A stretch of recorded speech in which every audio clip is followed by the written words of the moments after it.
i wystartowali.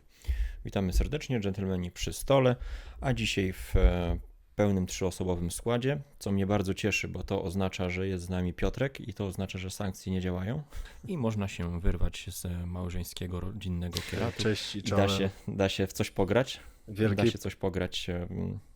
Wielkiej Polsce. Hej, hej. I Konrad, bo to oznacza, że będzie merytorycznie, także witam serdecznie. No nie wiem, ale cześć. A będę pilnował, żeby się tutaj nie pokłócili panowie, to jestem ja, Irek. Będziesz rozdzielał. No ja pewnie, Tak jest, bo temat będzie bardzo wrażliwy. ja pewnie będę pluł trochę, ale zobaczymy, nie? Myślę, że fajna dyskusja może być, o. No dobrze, no to ja tak naprawdę tutaj, no tak naprawdę tobie, Piotrek, głównie oddajemy głos, bo ty się dorwałeś tutaj do stołu gier, pograłeś trochę, miałeś długą przerwę, więc chętnie posłuchamy ciebie i swoje 3 grosze dorzucimy. Mów, zaczynaj od czego tam chcesz. Tak, bo pograliśmy razem tak naprawdę, bo to z wami pograłem, panowie. Tak, tak. Dobra, kilka tytułów, o których chciałem sobie tak troszeczkę porozmawiać. No i zastanawiam się, od czego zacząć. Może byśmy zaczęli od Combat Commandera, bo pograłem z Konradem właśnie. No i ja bym chciał powiedzieć parę... No tutaj bym tylko od razu nadmienił, że to jest Chad Jensen, którego być może znacie z Dominant Species i jest to jego druga najbardziej znana gra, znaczy najwyżej oceniana na BGG. Z tego co widziałem w rankingu gier wojennych to jest 10. miejsce, także no taki dosyć chyba poważny tytuł. Także rankingi uważaj. gier wojennych to i tak nic nie znaczą, bo tam ludzie dają ocenę, a nie grali w większości. No widziałem komentarze w stylu, że und Mauchet lepsze, nie? Więc domyślam się, że nie do każdego. I drugi trafiło. problem właśnie, 200 ocen to jest na rankingi BGG-owe bardzo mało, więc jakakolwiek znana gra publicznie, szeroko dostępna będzie zawsze miała wyższą cenę niż nieważne jaki skarb, ale wydrukowany na przykład w 100 egzemplarzach w torebce strunowej.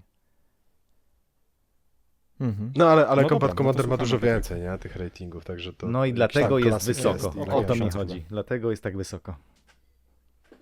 Tak. Dobra, w każdym razie zagrałem w tego Combat Commandera i tutaj od razu też taka uwaga, że to jest po jednej partyjce tylko, więc to takie zupełnie pierwsze wrażenia prawie na pewno mylne, ale jakieś tam swoje odczucia, tak, chciałem tutaj wyłożyć. Ja chciałem właśnie najpierw parę słów powiedzieć, później nie wiem, Konrad myślę, że się w jakiś sposób ustosunkuje i później jeszcze ewentualnie może coś ja też dopowiem do tego, co Konrad powie. Bo tak, w ogóle chciałem zacząć od tego, że w końcu poczułem, pamiętam jak Irek do mnie przybiegł na czacie, jak pierwszy raz chyba zagrał z Konradem w Ruta i powiedział coś w stylu, no pierdzielony, no sprzedawca miesiąca, po prostu tak mnie oczarował, tak mnie nakręcił na tego Ruta. Od razu tam pobiegłem, kupiłem z 2 dodatkami, tak się podjarałem, tak się dobrze bawiłem. No ja mówię, No i co, i Ród pięknie kurzy się do dziś.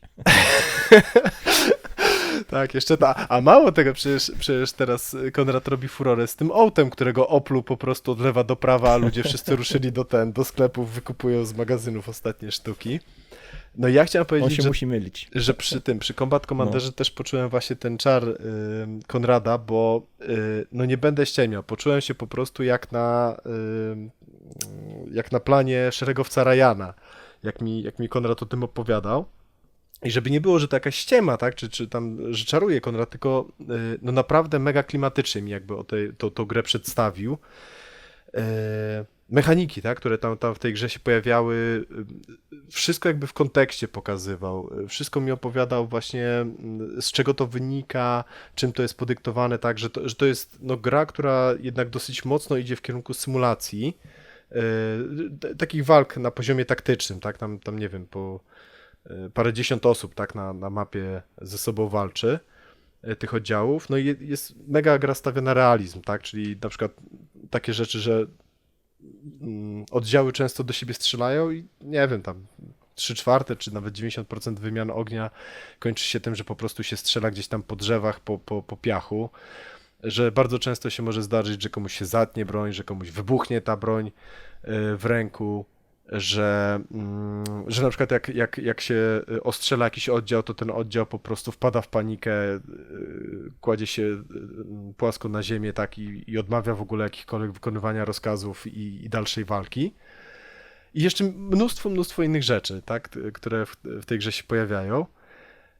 I naprawdę, jak mi o tym opowiadał, równocześnie tłumacząc mi zasady, tak, bo ja trochę walczyłem z instrukcją, ale ta instrukcja mnie niestety pokonała, no to naprawdę, byłem mega byłem podjarany tą grą. No, fenomenalnie to brzmiało i wyglądało tak właśnie na sucho jeszcze przed partią, ale na mokro, jeżeli chodzi o klimat, jaki Konrad wprowadził.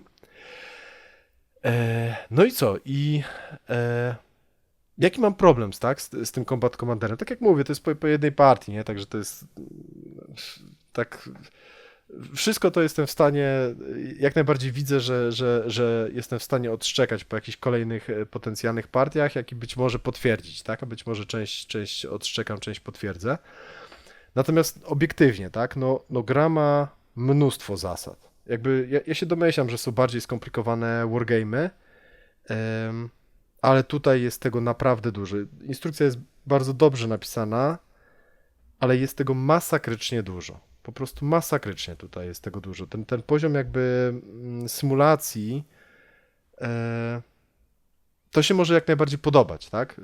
Potencjalnie właśnie osobom zainteresowanym tematem, czy osobom, które po prostu poczują bakcyla, tak? Do tej gry. Mnie to przytłaczało, mimo że wszystko się trzyma klimatycznie, tak? Wszystko można było sobie naprawdę fajnie samemu wytłumaczyć, albo ewentualnie właśnie tutaj z pomocą tej osoby, która jeszcze znała jakby realia tych konfliktów drugowojennych, tak jak w moim przypadku Konrad, ale było masakrycznie Ale tego obsługa dużo. gry tak jakby trochę zabiła rozgrywkę, fan z rozrywki. Tak? Znaczy ja na razie mówię w ogóle o nauce przed partią. Ja naprawdę podchodziłem do tej instrukcji chyba ze 3 razy, ja zasypiałem nad tą instrukcją, po prostu ja nie byłem w stanie przebrnąć przez tę instrukcję, tak? Więc na koniec Konrad tak naprawdę mnie uratował i mi te zasady wytłumaczył. I też ważne, bo my graliśmy jakiś tam pierwszy czy jeden z pierwszych scenariuszy, my nawet nie używaliśmy wszystkich zasad w tej partii. Tam nie wiem, może ze 3/4 używaliśmy, być może nawet mniej tych zasad, bo one wystarczały akurat do tego jednego scenariusza. Druga rzecz to jest to, o czym ty wspomniałeś, że jak zaczęliśmy grać, to faktycznie niestety, ale flow gry co chwilę było przerywane tym, że no, poruszamy się, tak, ktoś kogoś chce ostrzelać i tutaj jest taka pauza i wyliczamy sobie modyfikatory na jakieś tam prawdopodobieństwo trafienia, na to, jakie obrażenia będą, tak, jakie będą konsekwencje de facto takiego ostrzału. I mimo, że znowu Konrad to mega fajnie jakby prowadził i sprawnie, to no jednak to troszeczkę według mnie tak no wybijało z rytmu, tak, wybijało z tego klimatu, tak, tych starć na poziomie taktycznym oddziałów. No i też trzeba powiedzieć, że ty nie masz takiego dużego zaplecza, jeśli chodzi o gry wojenne, nie? Dla ciebie pewnie większość rzeczy była nowa. Tak, to na pewno. I też to jest coś jeszcze, o czym ja mówiłem, opowiadałem z Konradem, że kurczę, chciałbym bardzo gdzieś poczytać o teorii takich starć na poziomie taktycznym. Czyli wiesz, jakie ruchy ogólnie, mi chodzi o takie prawdziwe, tak, starcia w terenie. Żeby nie wyważać otwartych drzwi, nie? Tak. Nie walić na oślep, tylko już zastosować manewry, które rzeczywiście były tak, dokładnie, na froncie miały miejsce. Żeby właśnie się wczuć w ten klimat i zweryfikować jakby te dobre praktyki sprawdzone przez wojskowych, a nie bawić się tak jak ja się bawiłem, czyli po prostu jak chłopcy 7-letni biegają z patykami gdzieś tam po działce, tak, i do siebie strzelają na niby. Więc myślę, że osoba, która właśnie, nie wiem, bawią się w jakieś to się nazywa SGA, tak, czy jakoś tak, tam po tych lasach się do siebie strzelają. ASG, o, widzisz, SGH może. ASG, osoby, które się gdzieś interesują tego typu rzeczami, które właśnie mają jakieś zaplecze teoretyczne, strzelam, że mogło się naprawdę fajnie bawić przy tym tytule, bo jakby widzę tutaj potencjał taki, że no faktycznie zróżnicowanie terenu, no ja to widziałem, ja to czułem, tak, ja nie umiałem z tego skorzystać, tak, i mówię, grałem tak strasznie cepowato, ale potencjał tutaj widzę olbrzymi do takiej zabawy. Trochę przedstawiłeś moje doświadczenia, wejdę ci w słowo właśnie z wojennymi. Właśnie ten brak wiedzy na temat takich elementarnych znajomości właśnie zasad prowadzenia walki, Tak. ustawiania szyków i tym podobne, tak zawsze mnie właśnie zniechęcał do ogrywania wojennych tytułów, bo to jest taka zupełnie inna dziedzina, której musiałbym się uczyć tak naprawdę od początku, jeśli się tym wcześniej nie fascynowałem, nie? Tak, tak. No i właśnie, i na koniec ta partia, z mojej perspektywy, przynajmniej w pewnym momencie, tak, bo to też w sumie nie cała partia tak wyglądała, ale w pewnym momencie tak się troszeczkę sprowadziła do tego, że było tak, rusz się i strzel, nie? I później drugi też coś tam, ruszy się i strzela. I znowu, ja się ruszam i strzelam. I znowu, ruszam się, przeciwnik się rusza i strzela. Albo już w ogóle, żeśmy tam się okopali na swoich pozycjach i już właściwie tylko strzelaliśmy do siebie właśnie tak na ubudu. Później Konrad to złamał, nie? Bo później Konrad właśnie mnie podszedł fajnie i mnie w końcu wystrzelał. Także to było fajne. Natomiast to był ten taki moment, który mi się mniej podobał. Po prostu, tak? Rusz się i strzel. Tak? Takie kampowanie. A kampowanie to już w ogóle, tak? Jest mech, ale to znowu troszeczkę scenariusz był tak zbudowany, że wydaje się, że są ciekawsze scenariusze, bo tam jest mnóstwo scenariuszy w ogóle w pudełku. To chyba pod 100 scenariuszy jest dostępnych w pudełku. I akurat ten scenariusz tak... Bo tu główna mechanika to jest CDG, tak? Zagrywamy karty po prostu. Oj nie, o mechanikach ja tutaj nie będę mówił, nie? Bo no mówię, no to ta instrukcja jest olbrzymia. Znaczy ona ma... Ale kartami po prostu. Tak, to ja wypowiem się. Poruszamy te wszystkie. Dwie gry w jednym. No. Mamy grę taktyczną, która wywodzi się z heksówek starych, których poruszają się po mapie ludziki z wieloma charakterystykami. Każdy ma swoją szybkość, morale, dystans, zasięg i tak dalej. I to jest ta strefa taktyczna, ale faktycznie jest pewnego rodzaju druga minigra w zarządzanie ręką, CDG, która napędza wydarzenia i sponsoruje nam pewnego rodzaju symulację asynchroniczności. Tylko no okej, no można powiedzieć tak, że to jest jakieś takie proste CDG, tak? Ale z reguły tam rozkazy są, tam jest chyba kilka rodzajów rozkazów, prawda? Porusz się, strzel. Chociaż dobra, jest tam też troszkę jakieś granaty dymne, tego typu rzeczy. No ale ta pula jakby jest... To nie jest według mnie taki CDG jak Zimna Wojna, tak, czy Labirynt, gdzie właściwie każda karta, czy większość kart jest unikalna, tak? Jest jakimś unikalnym zdarzeniem. Tak, tylko troszkę bardziej się to powtarza, no ale ma to sens, tak? No bo no, z reguły chcemy się poruszać tymi żołnierzami i strzelać, prawda? Więc trochę głupie jakby były dwa strzały w całej talii. To jest dobre faktycznie, że to nie jest CDG, dlatego że tutaj nie ma unikalnych kart, one są powtarzające się i jest dużo mechanizmów zarządzania tą ręką, czego przecież nie ma w CDG. Tak. Nie musimy zagrać każdej karty, możemy co turę wywalać całą rękę i brać nowe karty, zobaczymy co się trafi. No, ale okej, nie? Jakby zgodzę się, że tutaj no jednak tymi kartami, tak, gramy. Jakby ta mechanika tych kart w ogóle takich, że te karty mają wiele zastosowań, no to na pewno jest fajna, tak? To znaczy strzelam, że to jedno z pierwszych takich rozwiązań, nie? To w swoim czasie, no to absolutnie unikalne na pewno było. No gra jest z 2006, więc prawie 20 lat już ma na karku. O, no to faktycznie. Dobra. No i co jeszcze mi się nie spodobało w grze? Losowość mimo wszystko, bo znaczy jakby znowu, tak, to się wszystko klei klimatycznie, nie? Jakby no wojna to jest chaos, tak? To różne rzeczy się zdarzają, tak? Jedna jakaś tam zabłąkana kula i czapa. Natomiast no, w naszej partii tak się dosłownie zdarzyło, że Konrad jakiś tam event wylosował, dostał 3 punkty zwycięstwa, gdzie to jest dużo, nie? Za chwilę wylosował event, dostał wsparcie nowych oddziałów, nie? Za chwilę wylosował jakiś tam event, coś kolejnego. A u mnie tak, ja wylosowałem event, to mi wybuchł karabin.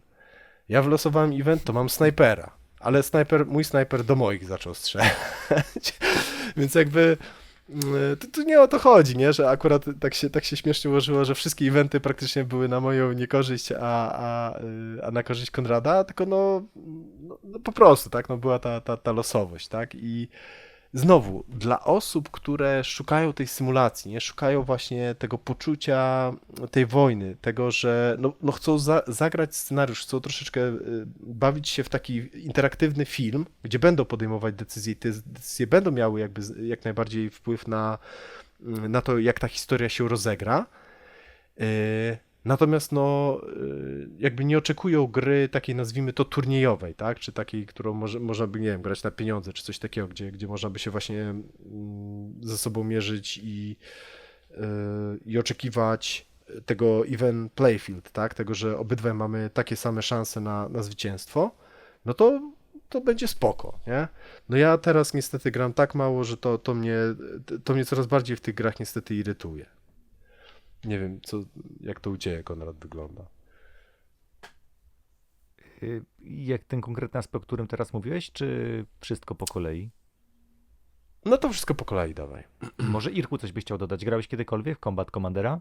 Albo w jakąś Wiesz co, heksówkę nie, taktyczną? Miałem, wiesz co, tak, nie mogę sobie przypomnieć tytułów, ale miałem okazję, znaczy grałem kiedyś kurczę, zawsze mam problem z wymienieniem tej nazwy, Chancerolville 1963, taka dosyć prosta, oparta o losowość kościaną. I kilka jeszcze innych, takich właśnie gdzieś na takim poziomie taktycznym, ale no to co właśnie mówiłem, że to zawsze mnie zniechęcało, ta nauka o podstaw, nie? Moja niewiedza na tym polu była tak duża, że po prostu to wypaczało rozgrywkę, nie? Więc miałem tutaj pytanie odnośnie tego, czy czuć tą starą szkołę tutaj wojenną, ale to odpowiedzieliście mi już w swoich wypowiedziach, więc ja chętnie posłucham. Ty, Konrad, ile razy pograłeś? Już miałeś więcej okazji pograć w ten Command and Colors?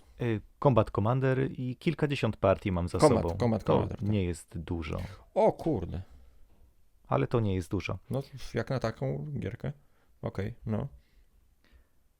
To co cię tak urzekło w tej grze? Albo, no nie wiem, co chcesz, czy chcesz się odnieść do Piotrka, tych... Podejrzewam, że to są takie właśnie zarzuty początkującego gracza, tak jak nieraz ktoś zacznie w 18 grać i też powie, że gra jest popsuta, bo coś nie wyszło, nie? No ale słucham ciebie, jak ty... Siedzę właśnie i patrzę na kartkę z notatkami, notowałem sobie rzeczy, o których Piotrek opowiadał i tak się zastanawiam, o czym właściwie jest ten odcinek, na ile chcę się wdawać w pewne szczegóły, na ile chcę się odnosić do niektórych rzeczy, inne przemilczeć, bo sama riposta, a raczej dalsza dyskusja, polemika ze wszystkim, co powiedział Piotrek i z większością się zgadzam, żebyśmy od razu wiedzieli, to już wymagałaby dosłownie całego odcinka na 1,5–2 godziny, więc pominę większość moich Wiesz co, przemyśleń ja milczeniem. tak- Umówiliśmy się, że nie siedzimy do 2 nad ranem i Tak, ja myślę, że odcinek ogólnie będzie oscylował wokół tematu, ta cholerna nauka zasad, nie? właśnie. Bo te gry, które dzisiaj omawiamy, one mają dosyć wysoki próg wejścia. Nawet ten Jekyll i Hyde, o którym będziemy rozmawiali, to też się wiąże właśnie z progiem wejścia. No i patrząc z perspektywy tego 40-latka, gdzie ta nauka zasad jest coraz trudniejsza, bo ta głowa coraz mniej chętnie współpracuje i czasu jest coraz mniej na ogrywanie zasad, jest to duża dla nas bariera, więc może pod tym kątem, powiedzmy, to dla takiego odbiorcy Starość, nie właśnie radość. 40+, tak, który właśnie chciałby się nacieszyć tą grą, ale nie jest w stanie zainwestować zbyt dużo czasu, już tyle, ile w czasach studenckich, nie? Zgadzam się. Więc może pod tym kątem spróbujmy ugryźć Zgadzam temat. się i tak też planowałem. W każdym razie, gdyby było zainteresowanie, to potencjał na rozmowy o grach taktycznych, o prawdziwej taktyce, na ile się odnoszą do prawdziwego świata, na ile nie, na ile prawdziwa taktyka, prawdziwe wydarzenia mają wpływ na to, jak gry są projektowane, a na ile filmy i popkultura będzie miała wpływ na nasze oczekiwania i właśnie, czy grę zrobić pod oczekiwania ludzi, którzy widzieli wojnę, konflikt w filmach, czy raczej odzorować jak najbardziej konflikt w hermetyczny sposób, którego większość odbiorców nie odbierze pozytywnie. Będzie dla nich jakoś tak ciasno, powolnie, losowo i to jest duży, duży problem. Jak zrobić popularną grę, która będzie realistyczna, bo jak mówi mój jeden z moich idoli to jest Cole Wehrli, a drugim moim idolem jest Polak, popularyzator nauki Łukasz Lamża. Może kojarzycie go, bo w Kopernikusie nagrywa Czytamy naturę I on ma takie powiedzonko, O, widzisz. które uwielbiam, że jeśli coś wydaje się tobie nieinteresujące, to spójrz na to bliżej, przypatrz się temu. I płynie z tego lekcja, że jeśli zaczniemy przyglądać się każdej sprawie niemalże, która nas dotyka, choćby antena u mojego sąsiada, na którą patrzę, to z jednej strony jest to drągal z wieszakiem na ubrania, na który patrzę od dziecka, a technologia za nim, która idzie radiowa, to jak się zmieniała przez ostatnie 50 lat, potrafi zachwycić. I dokładnie tak samo jest z tymi grami wojennymi. One w pewien sposób próbują symulować pewne starcia, ale muszą zdecydować się w ogóle od którego kąta zacząć to patrzenie, gdzie jest ten limit realistyczności. Jest na skrajni system karciany, planszowy, taktyczny Advanced Squad Leader. I pamiętam, jak kiedyś zamówiłem go za 270 zł i to już było 10-15 lat temu, bardzo dużo pieniędzy i dostałem kilkusetstronicową instrukcję. Nie było w środku ani mapek, ani żetonów. Nie wiedziałem, że kupuję instrukcję kilkusetstronicową do tego systemu. I to było dla mnie niesamowicie szokujące i tak naprawdę zachęca do rozważań, czy warto w ogóle, jaki jest sens grania w gry aż tak złożone? Czy to ma faktycznie sens? Czy faktycznie mierzenie choćby w... Czy to już są gry z zamierzchłych czasów, nie? To też, ale jaki jest cel właściwie grania w grę, która ma 230 stron instrukcja i na 10 stron mamy tabele losowe, czy żołnierz potknął się podczas wiązania buta, czy rozwiązały mu się sznurówki i tak dalej. Ja teraz oczywiście spłycam i trochę się nabijam, ale gdzie jest ta rozrywka? I czy rozrywką będzie uczenie się gry, uczenie się nowego systemu, czy... No właśnie, to jest temat bardzo długi, zasługujący na jeszcze kolejny odcinek, ale koniecznie, mi się wydaje, że to właśnie, że to jest po prostu bardzo subiektywne, Tak. nie? Że ktoś odpali tego Combat Commandera i się po prostu zakocha, wiesz, od pierwszej akcji w tej grze, a ktoś inny, tak jak... Czy kurczę, no ja właśnie nie chcę mówić, że ta gra mi się nie podoba, nie? Tylko... ale no, na razie mnie nie porwała, nie? Tylko no znowu, to jest jedna partia i ta ilość tych zasad i właśnie ten flow, tak, psuty przez te wyliczanie modyfikatorów i tak dalej, to na pewno ten experience jakby osłabiło. Tak. I że tego według mnie... No, można wskazać pewne rzeczy, tak? Być może ktoś miał podobne doświadczenia i tak jak nas słucha, to będzie w stanie właśnie już sobie ułożyć w głowie, ale nie, ja takie rzeczy lubię, tak? Takie rzeczy mnie mega jarają, albo właśnie w drugą stronę, o, dobrze, fajnie, że o tym powiedzieliście, nie? Ja już kiedyś grałem właśnie w jakiegoś tam innego Wargame'a, czy w inną grę w ogóle i podobne doświadczenie miałem, no to już wiem, że tam Combat Commander niekoniecznie jest dla mnie, tak? Ale najczęściej będzie tak, że dopóki samemu nie odpalisz, nie spróbujesz, no to możesz się zdziwić, tak? Możesz się zaskoczyć, pozytywnie albo negatywnie, tak? W obie strony. Więc ja wrócę może do moich rozważań, spróbuję tę myśl jak najszybciej doprowadzić do końca. Odpowiem szybko na pytanie, dlaczego się zainteresowałem Combat Commanderem, bo interesowałem się wojskowością. Testowałem dużo różnych systemów taktycznych, o różnych też strategicznych levelach, operacyjny, taktyczny i dużo gier miałem, dużo sprzedałem. Miałem Company of Heroes, Conflict of Heroes się ta gra nazywała. Strasznie mi się ona nie podobała. Można też na cały odcinek, wiele artykułów, ludzie kłócą się, która z tych taktycznych gier jest najlepsza. Lock and Loada sobie zostawiłem i zostawiłem sobie Combat Commandera, ale tyle lat przeleżały w szafie, że aż na refleksję mnie wzięło po naszej partii, czy ja jeszcze kiedykolwiek to zagram z osobą żywą przy tym samym stoliku. Żywo, no. Bo bardzo zmęczyło mnie tłumaczenie tej instrukcji, ale jeszcze zrobię powrót do tego wątku, o którym mówiłem, realizmu.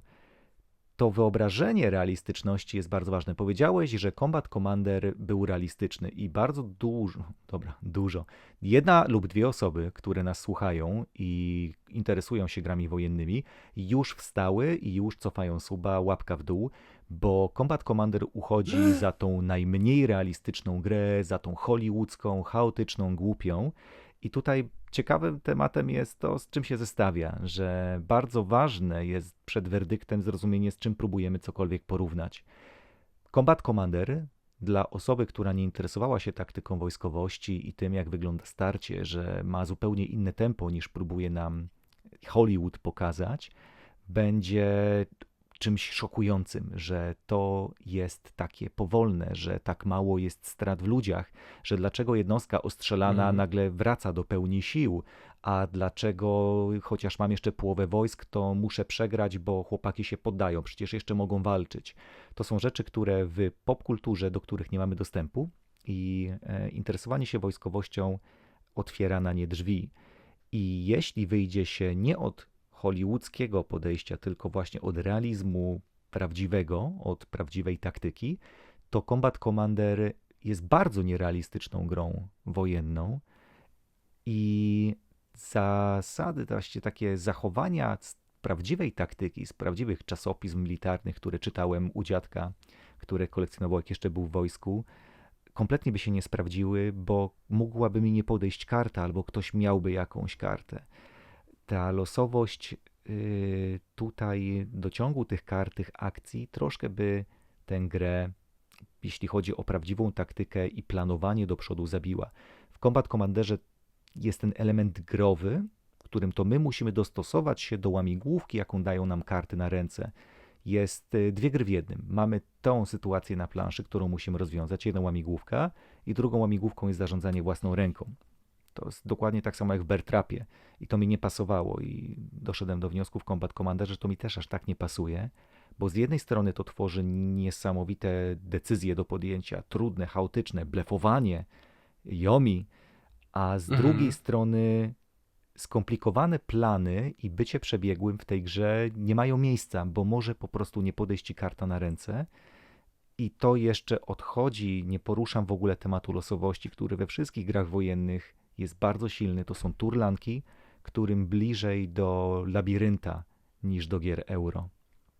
Losowość ma gigantyczne znaczenie i w Combat Commanderze wręcz powiedziałbym, że starają się zmniejszać ten wpływ losowości. Bardzo uwielbiam ten system, że nie rzucamy kostkami, jak tradycyjnie w wojennikach, a odkrywamy kartę. Taką kartę, którą normalnie wzięlibyśmy na rękę, ale odkrywamy ją, później ją odrzucimy i na niej w rogu narysowane są kosteczki. Oznacza to, że w talii 72 kart każdy z graczy ma dokładnie tyle samo wyników 2, tyle samo wyników 12, 11 i tak dalej i one jeszcze przestrzegają rozkład normalny z 7 jako najpopularniejszym wynikiem. I to jest o tyle ciekawe, że karta, która jest cenna i na przykład udało się nam dzięki nim przeprowadzić fantastyczny ostrzał naszego przeciwnika, straciliśmy dostęp do fantastycznego efektu na karcie. I w ten sposób ten balans... Czyli tak jak w WOP-ie, tak? Że karta służy i do bitwy, i do wydarzeń. I jeśli fantastycznie pójdzie nam Fajne, ostrzał, to wybitne. straciliśmy dostęp do fantastycznej karty.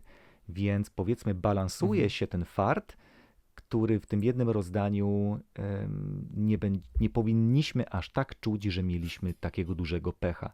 Ale to będzie wymagało, powiedzmy, głębszej analizy, żeby faktycznie to udowodnić i to zobaczyć. Czy wiesz co, no ja się tutaj nie zgodzę, nie, bo... Jesteś po jednej partii, byku.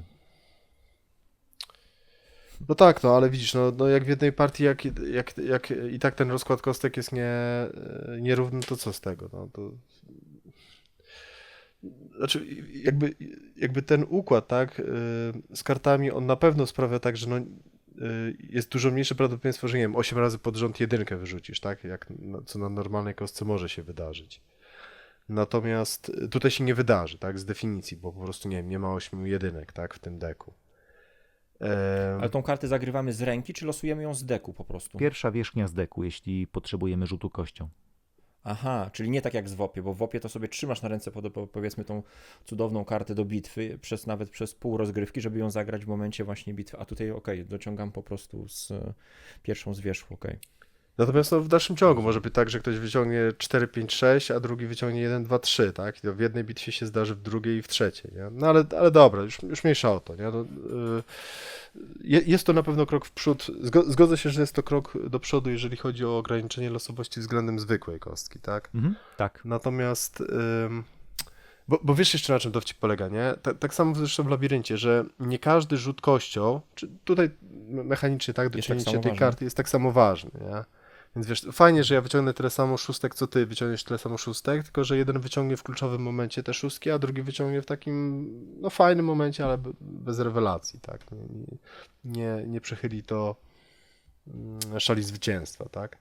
Ale dobra, to już tak na boczku.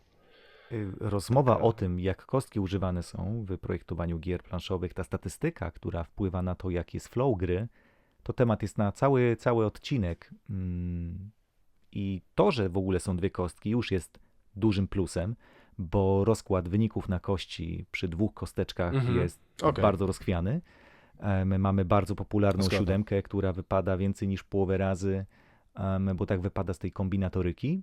A dodatkowo mamy jeszcze te karty, w których niemożliwe jest 8 dwójek pod rząd, bo nie ma tylu takich kart, w końcu się trafią. Choć oczywiście, masz rację, będą kluczowe momenty, w których potrzebujemy wyniku, ale no nie jest to gra deterministyczna i ten chaos ta gra wymaga, ona go wspomaga. I Przy czym no, powiedz. jeszcze też w sumie ci przyznam rację, że jakby grać bardziej świadomie, to pewnie wyobrażam sobie, że doświadczony gracz po prostu będzie tak się pozycjonował na planszy, żeby właśnie maksymalizować, tak, to swoje prawdopodobieństwo.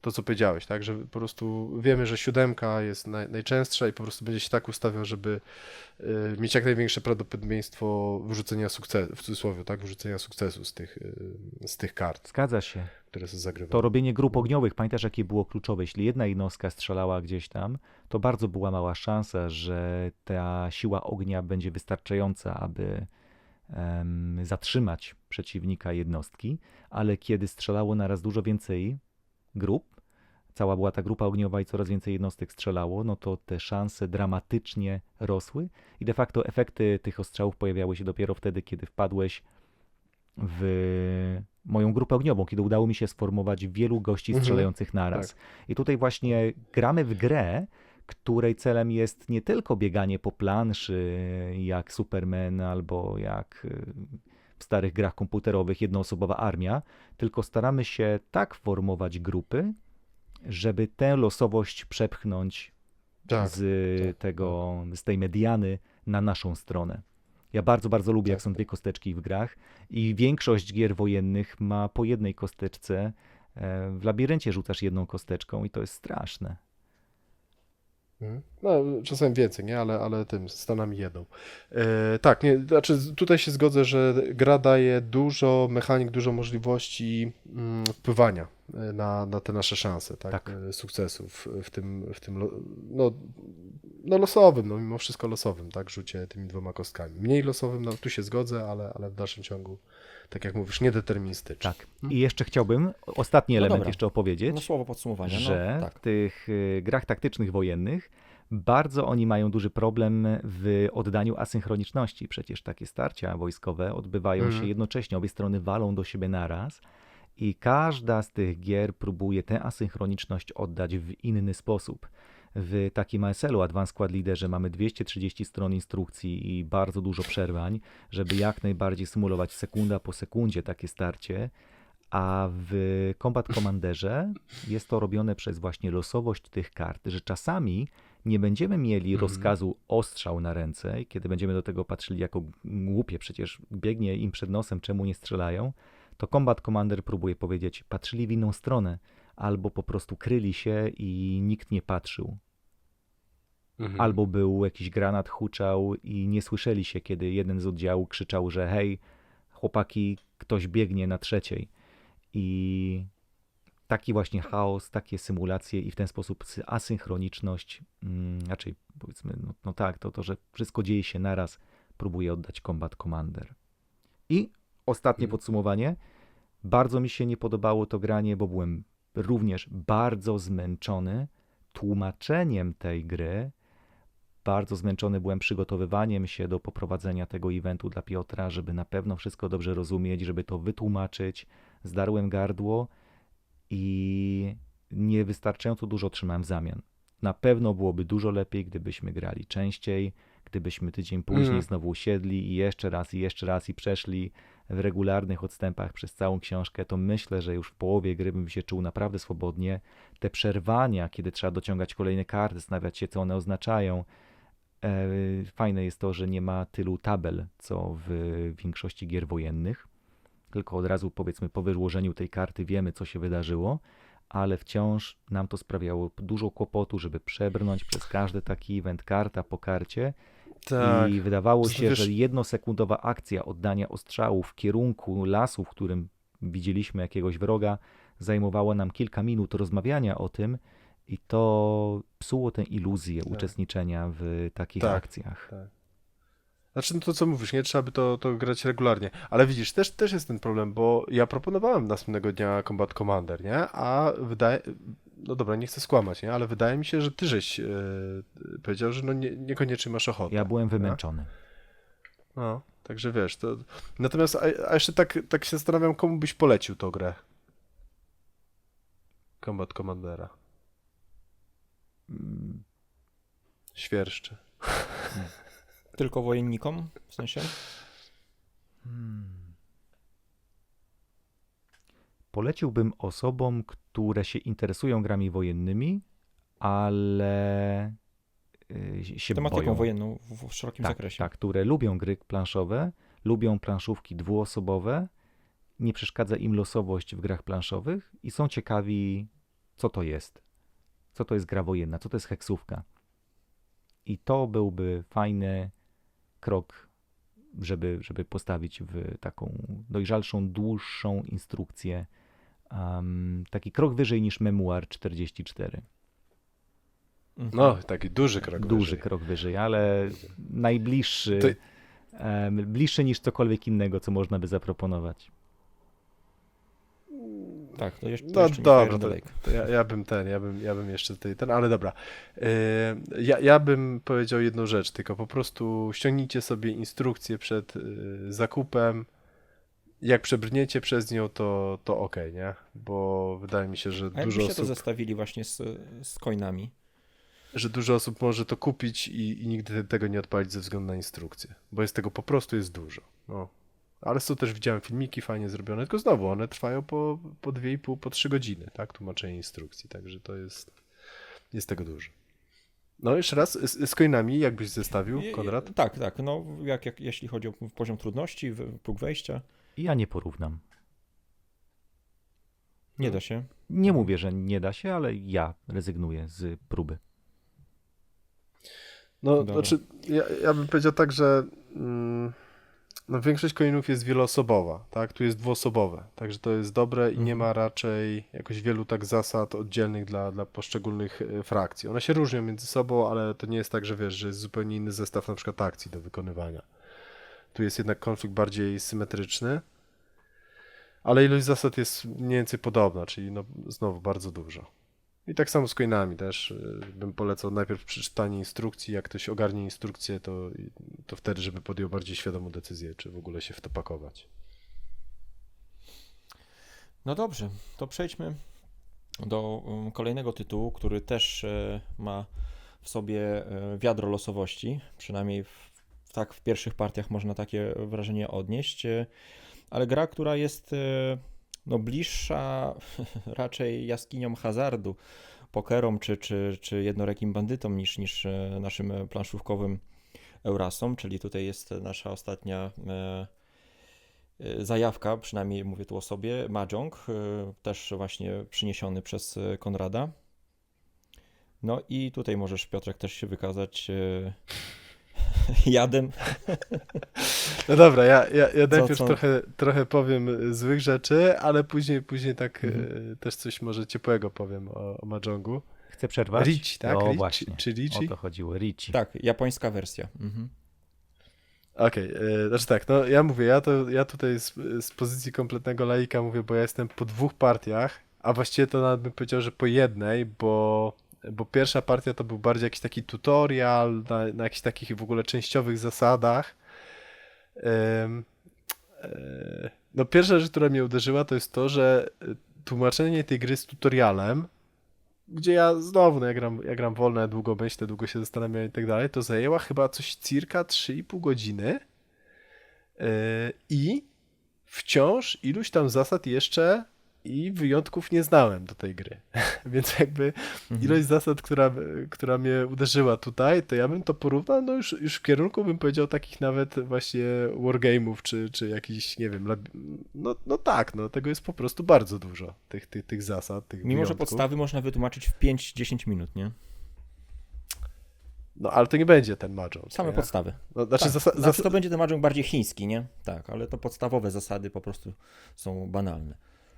Znaczy, no, zasada jest dociągnij tutaj- kafelek i odrzuć kafelek, nie? Ale później No i jeszcze jest... zbierz układ, tak, 4 trójek i jedną parę. To może Tak. ja bym się chciał Tyle. wtrącić, No. że to trwało No. 3,5 godziny, dlatego że ja tak wprowadzam do gier planszowych. Go da się wytłumaczyć w 10 sekund, a też nam to zajęło cały wieczór. Ale chciałem, żebyś zobaczył po kolei, jak te elementy nakładają się na siebie i żeby zbudować solidne fundamenty rozumienia takiego sedna tej gry i tego, z czego jest złożona. Więc to moja wina, że to trwało tak długo. Nie, ale tutaj wielkie podziękowania, bo ja bym nie wszedł w tę grę. Ja w ogóle na przykład takich gier świadomie unikam w stylu, nie wiem, Go i tym podobne, bo wiem się, co za tym się kryje. I gdyby ktoś mnie zostawił samemu z tą grą na zasadzie obejrzyj sobie filmiki, poczytaj książkę, to nie widziałbym, co mi ta gra daje po samych filmikach, po samym opowieści. Dopiero ty wprowadzając nas przez ten, bo to i najpierw mnie 3 godziny, Piotrka 3 godziny, więc to dla ciebie to była masakra, jeśli chodzi o czas. I obejrzenie przede wszystkim AKG-go dla mnie to jest podstawa. Teraz z perspektywy czasu widzę, że po prostu jak ktoś chce zacząć grać Mahjonga, to po prostu najpierw niech obejrzy AKG-go, bo to jest pokazany ten romantyzm cały tej gry w tej bajce. Ale właśnie sama gra mechanicznie nie wciągnęłaby mnie na tyle, na ile tutaj właśnie ta informacja, co się składa na tę grę. No ale zaraz powiem o swoich odczuciach, to już tylko tak mówię, że także od razu dziękuję za ten tutorial, bo to było naprawdę bardzo, bardzo pomocne. Dobra, znaczy ja się zgadzam, nie? Że ty mega fajnie wprowadzasz i to rozciągasz w czasie, no ale myślę, że obiektywnie zgodzimy się, że tam ilość zasad jest jest kosmiczna, bym powiedział, nie? Jak na, no w sumie abstrakt, tak? Karciankę czy abstrakt, tak? To w sumie ja karcianki, takie klasyczne karcianki też traktuję jako takie abstrakty z losowością. No tak, strona, instrukcja od Europejskiego Instytutu do Ricci ma 32 strony. To jest dużo. O, w mordę. No, a ten To ten jest bardzo krakowski duże. klub Mahjonga, który ma tam też kanał na YouTubie, to wprowadza przez no dobre chyba 5 godzin na początku, pokazując same zasady mechaniczne na tych zbierania tych zestawów, a dopiero później wprowadzanie układów takich jak w pokerze znamy właśnie mniej więcej. Chombo, oni tak się nazywają. Więc to nie tylko Konrad tak No, powolno ja teraz, wprowadza, tylko teraz się rzeczywiście ta gra zastanawiam, wymaga. ile osób wyłączyło audycję w tym momencie. Jak mówimy o jakiejś prostej, klasycznej karciance, którą się same zasady się tłumaczy 5 godzin, tak? Powiedzmy, czy 3,5. No ale dobra. Znaczy to już jest gra, to już jest gra, to jest już część gry, nie? No tak, Taki tak, tutorial, tak, jak mamy w grach tutoriale się komputerowych gra. trochę, nie? To nie jest słuchanie zasad. Ale widzicie, nie? To też jest ciekawe, że jeżeli do tej gry trzeba robić tutorial, no to też pokazuje jakby poziom skomplikowania mimo wszystko. No ale dobra. No bogactwo, zależy jak to nazwiesz, ale to też w ramach tego naszego odcinka jest dobry taki, wydaje mi się, motyw właśnie, nie sucha instrukcja. Mi się strasznie ciężko już teraz, jak kiedyś uwielbiałem czytać instrukcje po prostu, to drugie hobby to było czytanie instrukcji. Teraz się bardzo trudno mi jest zmusić, a taka forma jest dla mnie po prostu idealna w tym momencie Tak, właśnie. tutaj kiedy zgoda. ktoś Zgoda. ze mną rozmawia, pokazuje mi tą grę. Ktoś, kto No jest to- zaawansowany jeszcze w ten tytuł, to jest w ogóle super. Natomiast no, ja jeszcze raz, nie? Jakby jedno nie wyklucza drugiego, tak? Poziom skomplikowania nie wyklucza bogactwa, ale też nie implikuje, prawda? Z jednego nie wynika koniecznie drugie. Próg wejścia jest olbrzymi, to nie ma co się w ogóle oszukiwać. No. Dobra. I teraz tak, pierwsze moje takie wrażenie, tak właśnie po tym tutorialu, nie? Jeszcze przed tą taką już drugą partią, powiedzmy, gdzie coś tam kombinowałem, coś tam próbowałem świadomie tak zagrać. Bez przesady oczywiście, ale ten. No to pierwsze wrażenie to było dla mnie takie, że to jest masakrycznie skomplikowany miks kniziowego Lost Cities, czy tam Arboretum. Dobierz kartę, odrzuć kartę, z monstrualnie rozbuchanym pokerem. W sensie, bo tam nie wiem, tych układów jest, które możemy zrobić takich, powiedzmy w cudzysłowie pokerowych Kilkadziesiąt. 20, 25, nie wiem ile ich jest, ale dużo, nie? Bardzo dużo ich jest. I też taka rzecz, która mnie zastanowiła, to Galatolol na przykład napisał na Discordzie u nas, czy tutaj trochę nie wchodzi ten efekt takiej egzotycznej wycieczki, że, no bo tą grę można by tak naprawdę zagrać na 4 dekach zwykłych kart. I czy jakbyśmy grali na przykład zwykłymi kartami, to czy też by była ta magia, nie? Być może by była, nie? Nie wiem, takie zadaję po prostu pytanie, tak, głośne. No i powiem szczerze, że tak, no pierwsze wrażenie to, bo na czym polega problem? Tak jak mówię, ja uznaję karcianki za abstrakty z losowością. I jedną z tych rzeczy, które sobie bardzo cenię w abstraktach, to jest to, że tam są zasady z reguły proste albo bardzo proste. Przy czym znowu, przy karciankach akurat jest sporo odstępstw od tej reguły, tak jest dużo złożonych, dosyć takich klasycznych gier karcianych, gdzie tych zasad też jest dużo. Ale zasadniczo, jak mam grę w stylu właśnie dobierz kafel, odrzuć kafel, jak masz grę w stylu połóż pionek, połóż kamień, tak? Czy tam wiesz, przesuń pionek, zbij pionek, no to z reguły ta ilość zasad jest stosunkowo niewielka i stosunkowo łatwo jest wytłumaczyć, tak? Te gry, ta fraza, tak? Easy to learn, hard to master. No a tutaj jakby gra się wydawała naprawdę prosta, tak? Dobierz kamyczek, odrzuć kamyczek, czy tam dobierz kartę, odrzuć kartę, bo wszystko jedno czym gramy. No a ilość zasad jest właśnie no bardzo duża, tak? Jak na taką grę.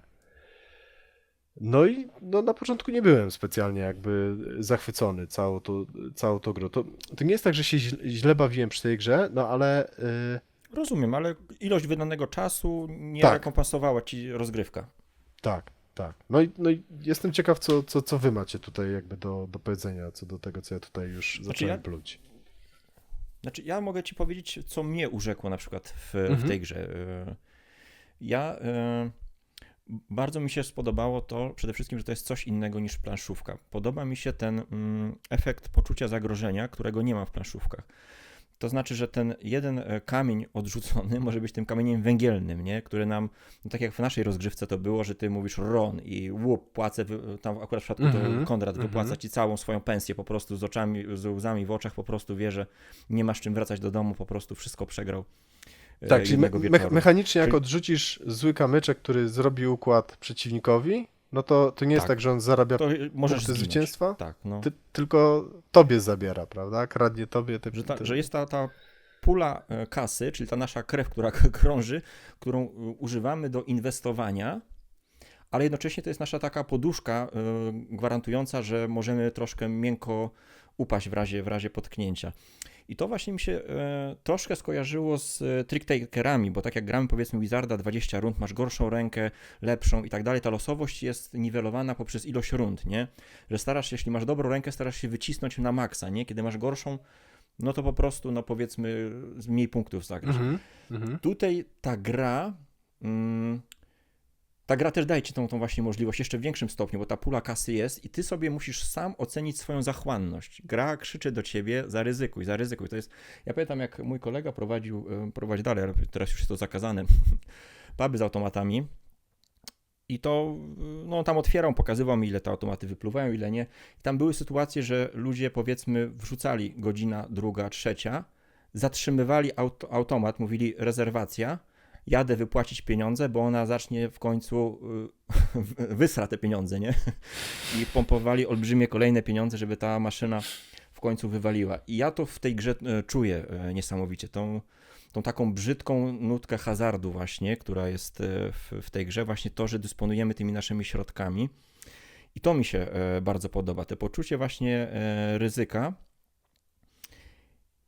i jednocześnie widzę możliwość tego szkolenia się, że coraz częściej będę zerkał na to, co odrzucasz, niż nawet na własną rękę, nie?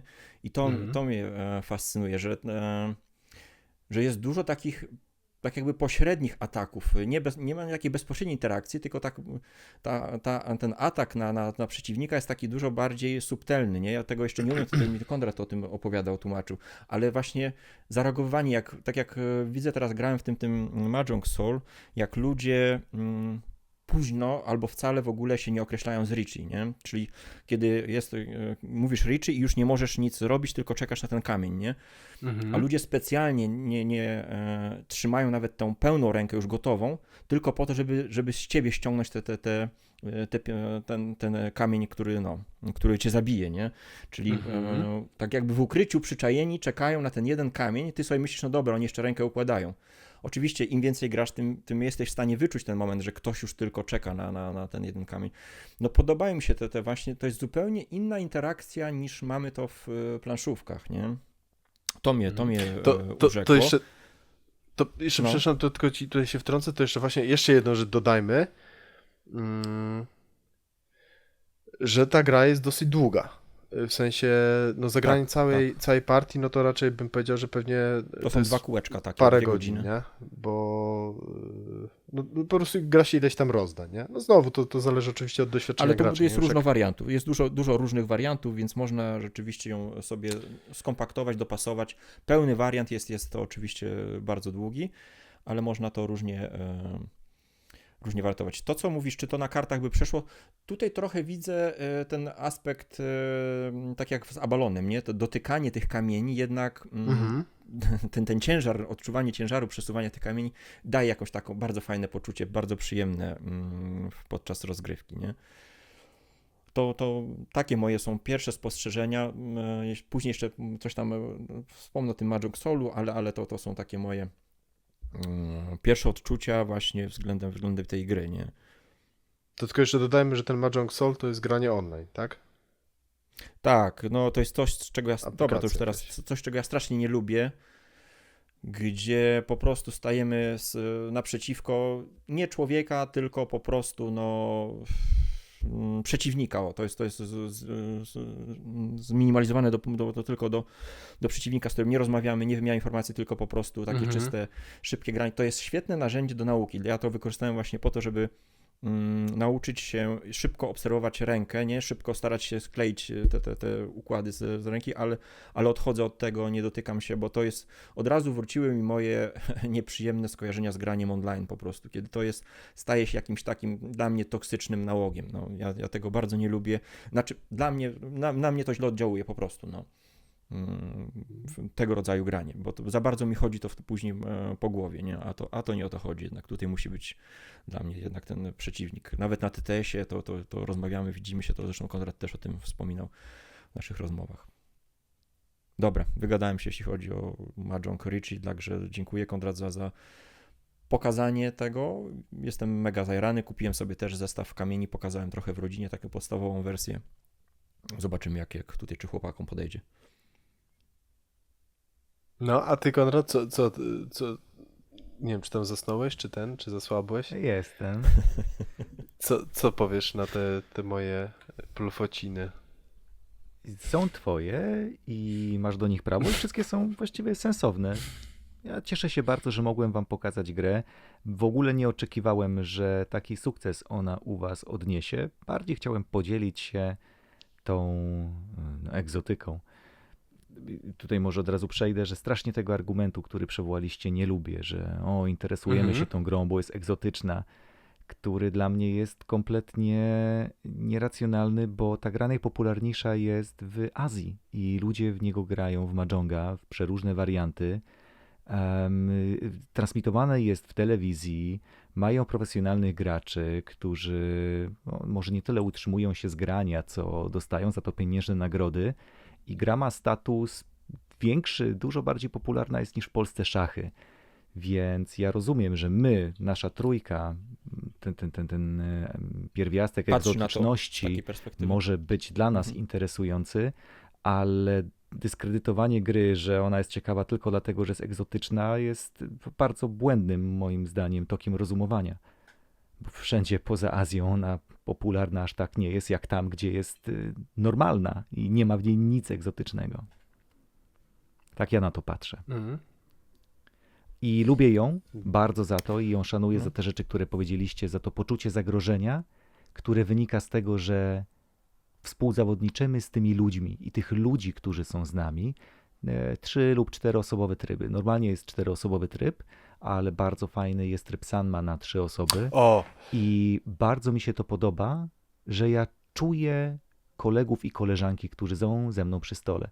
Nieważne, czy to jest na tabletopie, tabletop simulatorze, czy przy stole z klikającymi kamieniami, to, że ja ciągle muszę zerkać, co inni robią, to, że za każdym odrzuconym kafelkiem ja mogę komuś złożyć rękę i później za to zapłacić, to, że tak naprawdę pula pieniędzy, która krąży, jak Irek wspomniał w naszych rozmowach, że jest jak krew, jest jakaś pełna pula, do której każdy się dokłada i tutaj stracimy 1000, ale od innej osoby dostaniemy później 3000 i to naprawdę czuć, to połączenie między jakie dostaniemy? Wyrwiemy. wygramy, to połączenie. To jest wyścig po cienkim lodzie, gdzie się jeszcze obrzucamy kamieniami. No. Tak, ale ja to strasznie lubię, że tych ludzi czuć. I jest to coś, o czym nie można powiedzieć o każdej grze, zwłaszcza o grach w dzisiejszych czasach. Każda decyzja, każda tura, to nie jest tylko wezmę kafelek i odłożę kafelek. Odłożenie każdego kafelka jest dramatyczną decyzją, która ma ogromny wpływ na to, jak potoczy się cała partia. I zgadza się, jest dużo losowości i dużo decyzji podejmujemy w ciemno, ale to jest taka próba charakteru, na ile będziemy uparci. My wierzymy, że wyciągniemy to, czego potrzebujemy. Wiemy, że szanse są minimalne. Obserwujemy stół, przewidujemy, że ktoś na to czeka, a ktoś inny to odłożył i kiedy jest moment, w którym odpuszczamy, a ile jeszcze brniemy. Bo brnąc nie dojdziemy do niczego, a wręcz nasza upartość może spowodować, że przegramy. I to ciągłe rozważanie, na ile mam większego farta niż inni, jest fantastyczne. Oprócz tego, ile informacji z samej mechaniki możemy wyciągnąć.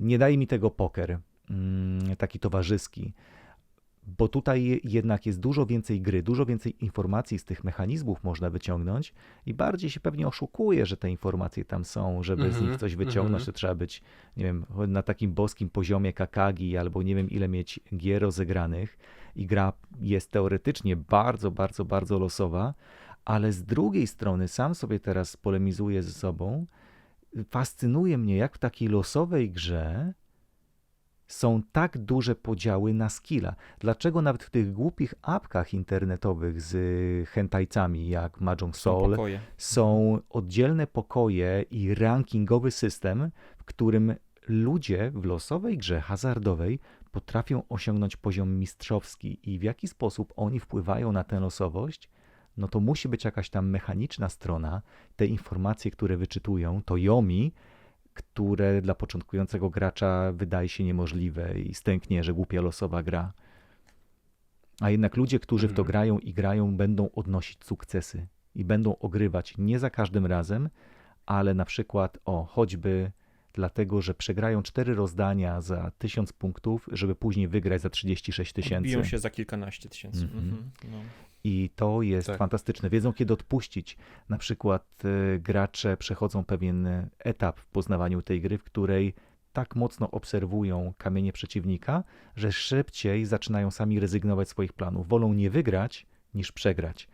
I różnica właśnie jest gigantyczna. W Mahjongu przegrać to nie jest to samo, co nie wygrać. I można to... Czekaj, ona... Tak, no. Nie, ja się zgodzę, że ona jest inna niż poker i...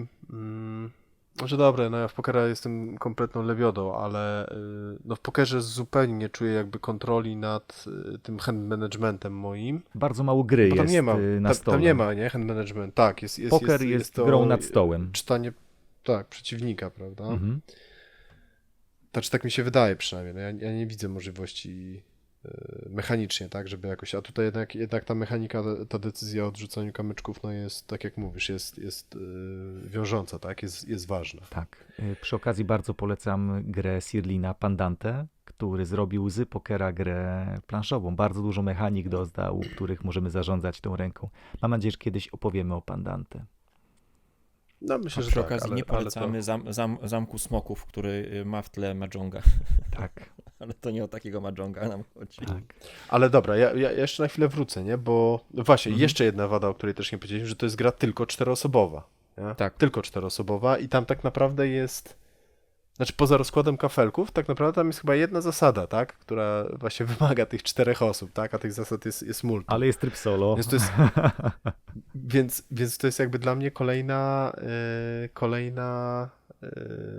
jakby Trudność, no. ten kamyczek na tą górkę tych wad, nie? Więc tak jak mówię, ta gra ma całe mnóstwo wad, właściwie wada goni wadę, ale kurczę, no zagraliśmy tą drugą partię, gdzie coś tam już kombinowałem, tak? Półświadomie. No i dobra, no nie będę oszukiwał, że to było przyjemne, że czuć tam faktycznie napięcie w takim pojedynczym rodzaju, że ja miałem takie naprawdę bardzo mocne poczucie wyścigu. Dopiero później, jak mnie parę razy Konrad skroił z kasy, to poczułem to, o czym wy mówicie, że tutaj no jak że ktoś może naprawdę nas oszwabić na tą kasę i że jest nad tym pewna kontrola, tak? Jest losowość, ale trochę kontroli nad tym mamy i sami się z reguły wpakujemy, tak? Właśnie w tą sytuację, że ktoś nas zgoli z tej kasy, czy tam z tych punktów zwycięstwa. Natomiast to, co najbardziej właśnie odczułem jakby w tej partii, to jest to poczucie wyścigu, które dla mnie jest nieporównanie większe niż, bo często o grach euro, na przykład w grach euro jest wykorzystywany właśnie ta mechanika wyścigu, no to tutaj zdecydowanie bardziej to czułem niż w jakichś takich typowych grach euro. No ja pamiętam w naszą tą partię, bo mnie nie wiem dlaczego wywalało z kanału głosowego. I Konrad wyłożył kamień, ja krzyczę do mikrofonu Ron, ale nic mnie nie słychać, więc piszę białą kredkę na TTS-ie i piszę Ron. Ale w tym czasie Piotrek też miał Ron, tylko że on zgarnął kilkadziesiąt tysięcy, a ja 3. Więc ta wygrana, to jest kurde, no nie wiem, no trzeba by prześledzić, gdzie to w planszówkach jest, nie? Że ty sobie tak jakby określasz swoją pulę wygranej. Ile chcesz tych hanów zebrać, nie? Czy chcesz iść nisko, czy wysoko. To jest świetne, bardzo mi się to podoba. Ale to Czy mówię, otwierać rękę, czy zacząć kraść kamienie, czy nie? To kolejna rzecz, No. która też mi się wydaje, że tutaj bardzo procentuje, to żeby jednak wszystkie osoby przy stole były na podobnym poziomie. Podobnym poziomie. Stąd Bo te, podejrzewam- te pokoje na apce nawet, no. Bo podejrzewam, że jak siądzie trzech doświadczonych graczy i jeden taki lamus jak ja, to ja im rozwalę kompletnie pojedynek. W sensie osoba, która tam jest przede mną czy za mną, to będzie miała po prostu Eldorado, a wszyscy inni to po prostu wyciągną pistolet i mnie zastrzelą tam na miejscu. Bo... Ale to jest cecha, no tak naprawdę w większości takich, no, cięższych, poważnych gier, no. No tak. No okej, nie? Zgoda. Bo powiedzmy, zgoda. ktoś zagra w ucztę Odyna 100 partii, a ktoś inny zagra 10 i będą raczej na podobnym poziomie, podejrzewam. Ale wiesz co... Jeśli chodzi o rozumienie, dostrzeganie możliwości gry. Ale nie? w uczcie Odyna A nie wiem, tutaj- czy tak bardzo popsuje innym rozgrywkę, nie? Ja przegram z innymi, Aha, ale no, nie zrobię okej. takiego kingmakingu. To bardziej No bo do jest tego. mała interakcja, więc tak, okej, no. Dobra, i powiem wam, że tak jak wymieniając te wady, no mówię, największa wada to jest ta ilość zasad, nie? Bo ona jest po prostu masakryczna. Chociaż no mówię, no długość rozgrywki i to, że trzeba mieć 4 osoby, no, my żeśmy grali ten wariant 3-osobowy, ale zasadniczo 4 i muszą być, tak? No one muszą być. To tak się zastanawiałem i w sumie to miałem powiedzieć, że ja bym tej gry ilość tych układów pokerowych, nie? Która jest kosmiczna, która na początku myślałem sobie, matko święta, przecież to można by było, nie wiem, przez 5 podzielić, jak nie przez 10 ilość tych układów, ale później wydaje mi się, że ta ilość układów tych, w cudzysłowie, tak, pokerowych, w cudzysłowie, ona musi być Dziękuję. tak duża, żeby Tak, ogranicza losowość w pewien sposób. tak, obniżyć losowość, bo tutaj wcale nie mamy takiej wielkiej możliwości skakania między tymi układami, o ile po prostu jakby nie zauważymy, tak, tych iluś możliwych układów już w ręce startowej i po prostu nie zaczniemy zbyt szybko się ograniczać, tak, czyli że dobra, mam taki układ, więc będę próbował na przykład te 3 układy z tych, nie wiem, 20, tak, ułożyć i później w zależności od tego, co mi tam będzie dochodziło na rękę, to będę się już coraz bardziej, no, co mi będzie dochodziło na rękę, co będą układali pozostali gracze, to będę już chciał się dookreślić, tak, który z tych, powiedzmy w cudzysłowie trzech układów pokerowych chcę skleić. Dziękuję bardzo, Piotr. No, ale tak jak mówię, na początku miałem powiedzieć, że ja tej gry z czystym sumieniem nikomu nie jestem w stanie polecić, ale tak sobie teraz pomyślałem, że w sumie jestem w stanie polecić takim osobom, które właśnie lubią takie nasiadówki. Nie wiem, przy jakichś przy brydżach, czy przy jakichś innych takich pewnie grach karcianych, tak, tradycyjnych, gdzie właśnie siadamy, siedzimy sobie północy, gramy tak, bo ta gra faktycznie, tam są decyzje, ale to faktycznie często się gra tak pach, nie? Pach, prawda? Tak jak właśnie te tradycyjne gry karciane, że po prostu pach, jak już ludzie znają zasady, jak już zagrali trochę tych partii, to te partyjki szybko idą rozdania, to nie jest natomiast tych jakaś rozdań taka, z reguły jest dużo. Łamigłówka, nie? Przy To czym nie no, jest znowu rozwiązanie tam, sudoku. tam jest decyzji, nie? Tylko no mówię, jak ktoś już więcej pogra, to pewnie szybciej sobie te prawdopodobieństwa gdzieś tam wylicza, szybciej zauważa, kto jaki układ w cudzysłowie pokerowy zbiera, Bardzo fajnie szybciej. Konrad tutaj nam pokazywał właśnie, dlaczego ktoś odrzucił, co to oznacza, że ktoś odrzucił w tym momencie ten kafelek, nie? Ten kamyk. To jest właśnie ciekawe doświadczenie, żeby Tak, umieć to czytać. Tylko Konrad to tłumaczył z perspektywy gracza doświadczonego, który by to odrzucał, a nie takiego lamusa jak ja, więc to też wychodziło No tak. zabawnie. No ale to No wiadomo. my na razie widzimy 0-1, a on widzi kobietę w czerwieni, nie? Już.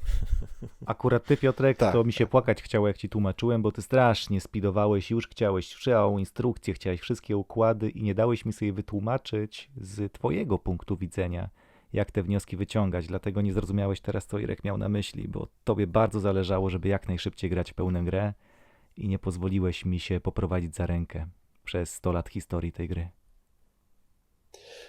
Wiesz co, no tak, tylko... Cierpliwość jest wymagana, niestety. Tak.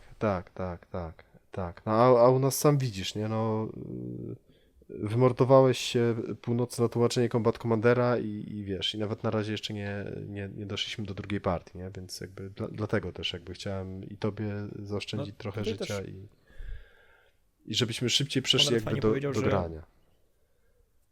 Że mechanicznie jakby porównać to z planszówkami, no to jest mocne 6/10 na GG, jeśli spojrzeć powiedzmy na dzisiejsze gry planszowe i na tę grę pod takim kątem mechanicznym, to zaraz ktoś jakiś mądry gracz powiedziałby, że draft byłby lepszy, czy coś takiego, nie? No coś w tym jest, że ta gra nie jest jakoś może wyszlifowana idealnie, ale ona taka ma być, no taka ma być. Znaczy ona w trochę ogóle nie zadziorna jest właśnie, wyszlifowana, to absolutnie nie jest. Ilość zasad jest straszna po prostu. No ale ona chyba taka ma być po Przerażające jest. prostu, no. Tutaj No ciężko jest- mi się odnieść, bo jednocześnie padło, że nie jest wyszlifowana i że ilość zasad jest duża, a mam argument, który przeczy obu tym tezom i z No. oboma się łączy, że to jest na tle dzisiejszych gier wyjątkowe, bo jest to gra, która powstawała kilkadziesiąt lat. I w tym moim tłumaczeniu tej gry, tak samo tłumaczyłem Go, tak samo tłumaczę Brydża, jeśli już mam taką okazję, tak samo tłumaczę właśnie Mahjonga. Staram się prześledzić tę drogę od tego pierwszego pomysłu, od tych kilku klocków, na czym zależało i samemu poczuć, brakuje mi, że jeszcze chciałbym, aby tego było więcej. Wyobraź sobie, że tego jest.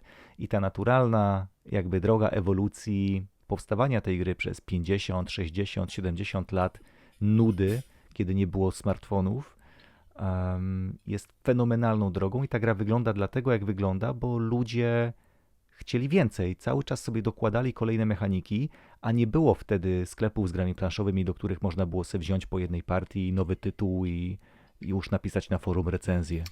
Ja to wszystko rozumiem, nie? Tylko no właśnie to polega na tym, że my nie jesteśmy teraz, wiesz, w XVIII wieku i nie umieramy, wiesz, na przeziębienia, tylko no jesteśmy w XXI wieku i masz właśnie może innych opcji, nie? I dlatego ja nie jestem w stanie nikomu tej gry za bardzo polecić, nie? Z czystym sumieniem. Mimo, że mówię, no ta ostatnia partia mi się podobała, nie? I się podjarałem. Na przykład nigdy tej gry nikomu nie zaproponuję, ale jak się znajdą osoby, które chcą w to zagrać i nie boją się posadzić przy stole leszcze, takie jak ja, no to ja zagram, nie? To jest właśnie ten fenomen. A ja, mimo że z początkiem twojego zdania się totalnie zgadzam, to jednak wnioski mam dokładnie odwrotne i poleciłbym każdemu, i starym, i młodym. No i super. To mamy No dobrze, mamy panowie, ja bym tutaj dał dwugłos. pauzę. Został nam jeszcze pan Jekyll i Hyde i Kodeks, z tego co pamiętam chyba na liście, to byśmy wrzucili do kolejnego odcinka. Chyba że chcesz się, Konrad, jeszcze tutaj odnośnie Mahjonga, jakieś podsumowanie, twoje spostrzeżenia odnośnie tej gry dorzucić, wieńczące ten odcinek.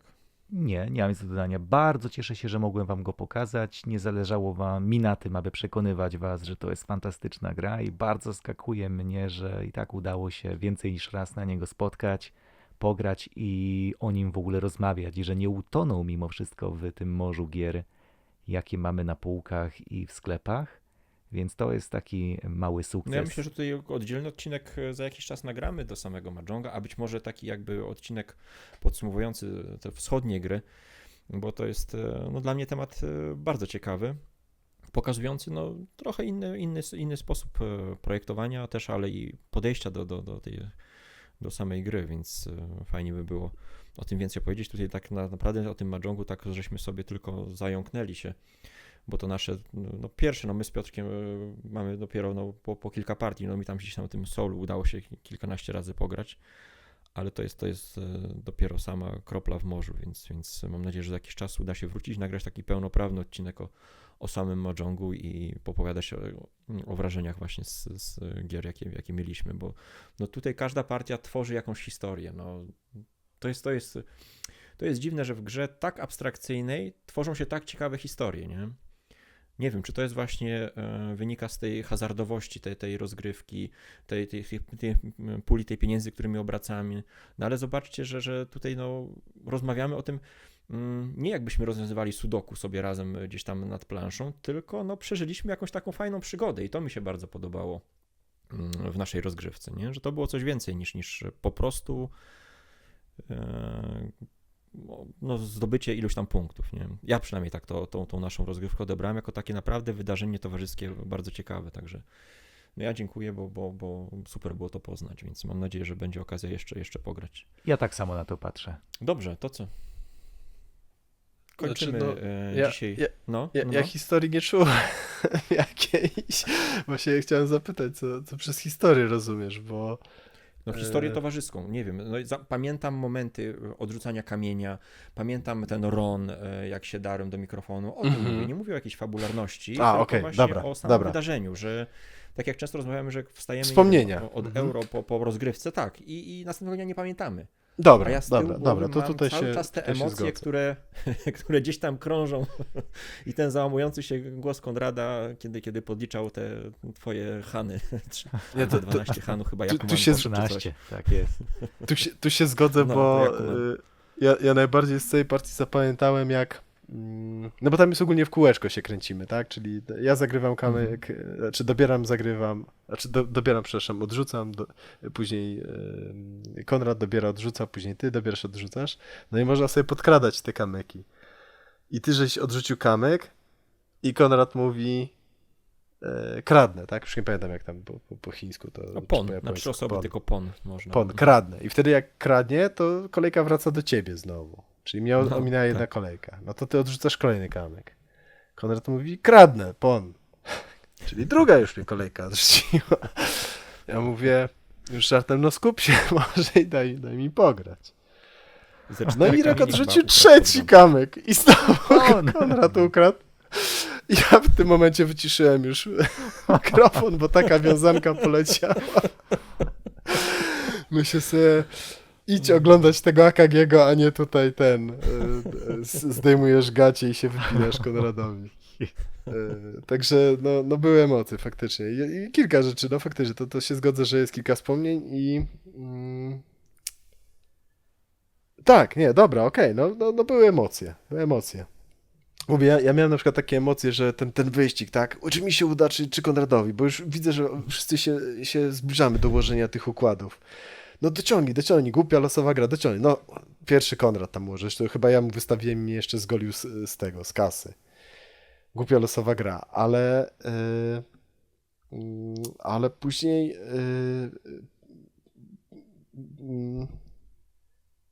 oj, teraz straciłem wątek. Coś jeszcze, kurczę. No ale dobra, Później były momenty. Ty były momenty, były odrobiłeś wspomnienia. straty, a ja grałem Ale tak coś bardzo jeszcze, bezpiecznie. coś jeszcze, kurczę, było takiego. No nic, już uciekło mi teraz. No ale są wspomnienia, nie? Faktycznie były i te emocje. No to tu się zgodzę, okej. No to widzisz, czyli nie historia, tylko bardziej wspomnienia. Były momenty, jak w polskim kinie. Tak jest. Dobra, dziękujemy serdecznie za wysłuchanie dzisiejszego odcinka. Polecamy się na przyszłość i do usłyszenia. A rozmowę prowadzili Irek, Konrad. I Piotrek, hej, dzięki wielkie. Dzięki. Hej, cześć, hej. Właśnie miałem powiedzieć, żebyśmy kolejność ustalili tego Tak, no. witania się. Ja zawsze lubię iść na końcu. Żegnania.